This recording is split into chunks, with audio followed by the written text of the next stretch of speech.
আজকের টপিক হচ্ছে ইম্পোর্ট। সবার প্রথম হচ্ছে আমরা সবাই কোর্স করেছি কিভাবে ইম্পোর্ট করব, চাইনা থেকে পণ্য আনবো। চাইনা থেকে পণ্য আনার ব্যাপারে আপনি কতটুকু জানেন? আমি 2014 সাল থেকে 2020 সাল পর্যন্ত 34 বার চাইনা গমন করেছি। 34 বার চাইনা গমন করে যে চিন্তাটা আমার তৈরি হয়েছে, সেই চিন্তাটা আমি আজকে আপনাদের সাথে শেয়ার করব।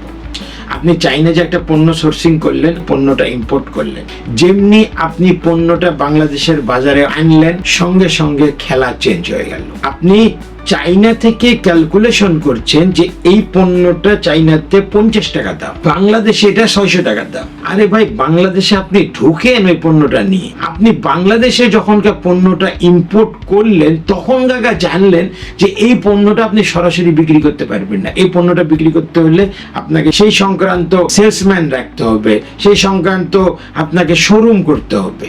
ভাই, কি করবেন আপনি তখনকার যে পণ্যটা চাইনা থেকে 50 টাকা দিয়ে কিনে আনলেন, আপনি গেলেন পাইকারি সেলসম্যানের কাছে। পাইকারি সেলসম্যানের কাছে যা বললেন, পাইকারি সেলসম্যান প্রথমেই আপনাকে কি বলবে জানেন? পাইকারি সেলসম্যান আপনাকে বলবে যে ভাই তুমি ঠকেছো, আমি এটা 35 টাকা দিয়ে কিনি। হয়তো বা সত্য না, আমি সেদিকে যাচ্ছি না। বলবে তুমি যদি এই পণ্যটা সেল করতে চাও তাহলে তুমি 60 টাকা দিও। তখন আপনি কিনলেন 50 টাকা দিয়ে, আপনার খরচ পড়লো 200 টাকা।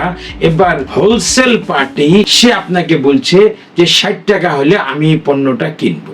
তখন আপনার কি করণীয় থাকবে? এই জন্য এই লোভের ফাঁদে পা দিবেন না। চাইনা থেকে পণ্য আনতে হলে আগে বাংলাদেশ থেকে পরিকল্পনা করে যেতে হবে আপনাকে। বাংলাদেশে কোথায় কোথায় পণ্য বেচবেন, কে রিটেলার হবে, কে সেলসম্যান হবে, কোথায় কোথায় শোরুম থাকবে, কোথায় কোথায় আপনার পণ্যটা কি ভাবে বিক্রি হবে, কোন ব্র্যান্ডে বিক্রি হবে, কত দামে বিক্রি হবে, আপনার পণ্যর কোয়ালিটি এবং তাদের পণ্যর কোয়ালিটির মধ্যে পার্থক্য কি, আপনার স্ট্রংনেস কতটুকু, আপনার পণ্যের পারফরমেন্স কেমন, আপনি যে কোম্পানি থেকে পণ্য কেনেন সেই কোম্পানির পারফরমেন্স কি, সেই কোম্পানির ক্রেডিট রিপোর্ট কি, সব আছে। আমি এখন ফেসবুকে ঢুকলেই দেখতে পারি চাইনা থেকে পণ্য। আরে ভাই, চাইনা থেকে পণ্য কি করবেন? ধোঁকাবাজি, এটা প্রতারণা। দরকার আমার হচ্ছে বাংলাদেশে 10,000 পণ্য, অলরেডি 15,000 পণ্য বাংলাদেশে অলরেডি ঢুকে আছে। It not easy. চিন্তা করেন, যেই পণ্য এখন চাইনার সাথে বাংলাদেশের সম্পর্ক খুবই ভালো, আপনি যে পণ্যটা আনলেন সেই পণ্যটা অন্য কেউ কেন আনতে পারবে না? চিন্তা করে পণ্য আনেন, না চিন্তা করে পণ্য আনেন না, ধরা খাইবেন।